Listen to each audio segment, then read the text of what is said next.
Final letter from Patrice Lumumba to his wife, Pauline Lumumba. My beloved companion, I write you these words, not knowing whether you will receive them, when you will receive them, and whether I will still be alive when you read them. Throughout the struggle for the independence of my country, I have never doubted for a single instant that the sacred cause to which my comrades and I have dedicated our lives would triumph in the end. But what we wanted for our country, it is right to an honorable life, to perfect dignity, to independence with no restrictions, was never wanted by Belgian colonialism and its Western allies, who found direct and indirect, intentional and unintentional support among certain officials of the United Nations, that body in which we placed all our trust when we called on it for help. They have corrupted some of our countrymen.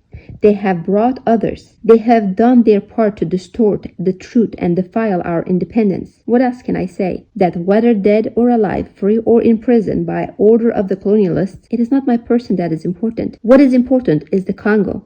Our poor people whose independence has been turned into a cage, with people looking at us from outside the bars, sometimes with charitable compassion, sometimes with glee and delight. But my faith will remain unshakable. I know and feel in my very heart of hearts that sooner or later my people will rid themselves of all their enemies, foreign and domestic, that they will rise up as one to say no to the shame and degradation of colonialism and regain their dignity in the pure light of day. We are not alone.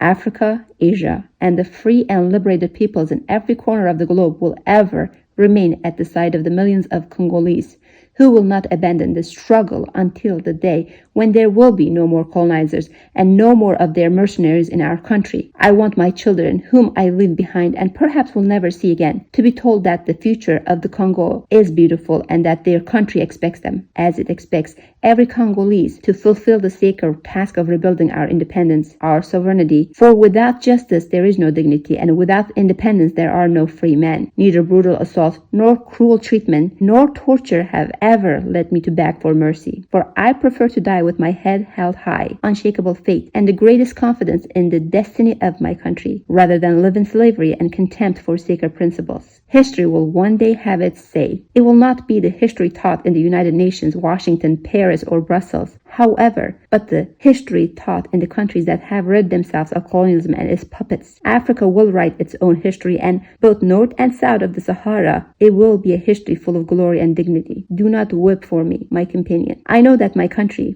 now suffering so much, will be able to defend its independence and its freedom. Long live the Congo, long live Africa.